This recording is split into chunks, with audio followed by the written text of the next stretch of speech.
Carmela's Pansiteria nag-start noong 2009.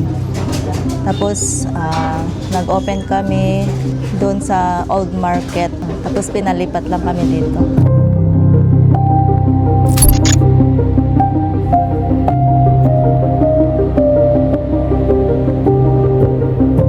Actually, ang pansit kabagan is walang sabaw. Kaya in-upgrade po namin yung pansit namin.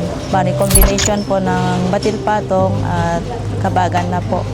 Siyempre, yung mga customer namin, naghahanap ng sabaw. Isa sa nagustuhan ko sa pansit kabagan nila, yung isi-serve talaga sa'yo ng napakainit. Saka gusto ko yung ginawa nila dito sa pansit kabagan nila. Pansit kabagan siya na nilagyan nila ng twist na parang naging pansit batil patong. Gawa nga nung nag-o-offer din sila ng sabaw. At saka yung egg na nilagay nila dito is pouch egg. Pero malalasahan mo talaga sa pansit, yung pansit kabagan talaga. Gusto ko talaga yung pagkaluto. Very expert na talaga sila sa pagluluto. Kasi imagine mo naman yun, more than 16 years na sila nagluluto ng pansit. So talagang gamay na talaga nila. Yung Mickey, hindi overcooked. Yung veggies, tamang-tama lang talaga yung pagkaluto. At isa yung favorite ko dito talaga kung paano nila niluto yung lechon karahay nila. The best. Nagluluto din kami ng bihon kasi yun yung mga gusto ng ibang customer namin, bihon. Tapos kabagan, pansit kabagan. Ang bihon nila, sineserve nila ng sobrang init pa. And it's perfectly seasoned. Tamang-tama lang yung nilagay ng mga pampalasa. At ang pinaka-favorite ko talaga ay yung crunch ng karahay. Kaya naisipan lang namin na mag-business ng pansit kabagan dito sa Piat. Kasi since wala pang pansit kabagan dito, kaya trinay namin. At ayun, nag-click naman siya. At naabot namin ang 16 years.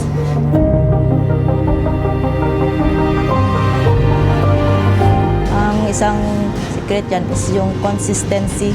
Experience lang po ang pagluluto. Ang asawa ko ang talagang original na cook ng pansit kabagan dito. Nitignan ko lang yung pagluluto niya, gano'n. Natutunan ko rin.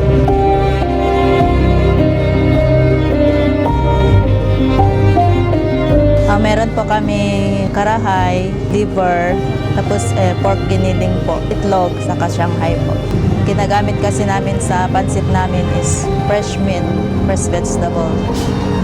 Saka open po ang sibuyas.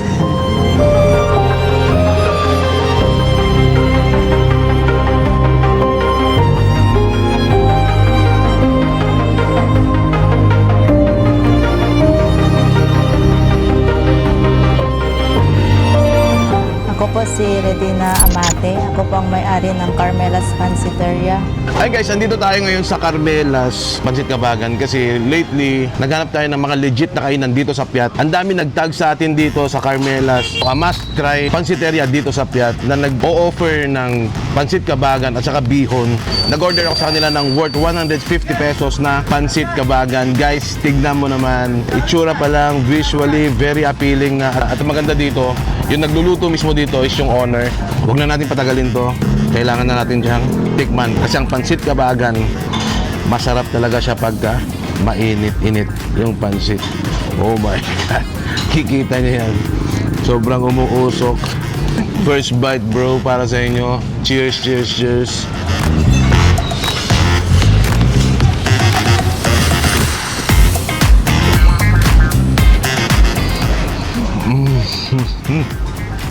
Oh my God. Ano yung lasa niya guys?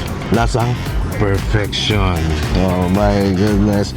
Authenticity level check, pansit kabagan. Guys, ang dami ko na natikman na pansit kabagan. Isa ito sa pwedeng lumaban din sa pagdating sa sarap ng pansit kabagan. Kasi imagine mo naman 16 years bro. 16 years of experience, 16 years of perfection.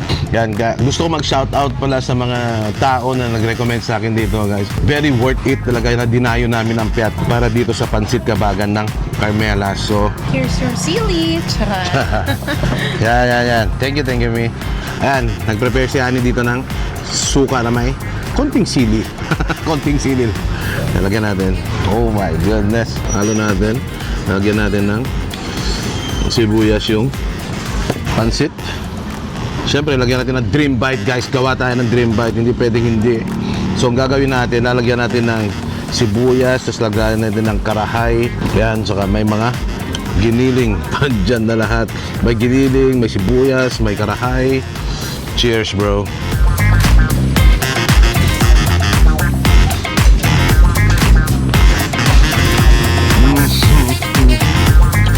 Oh my God, I'm so happy. Isa sa talaga nagdala dito is yung perfection ng karahay nila. Super crunchy, super crispy. Ang galing.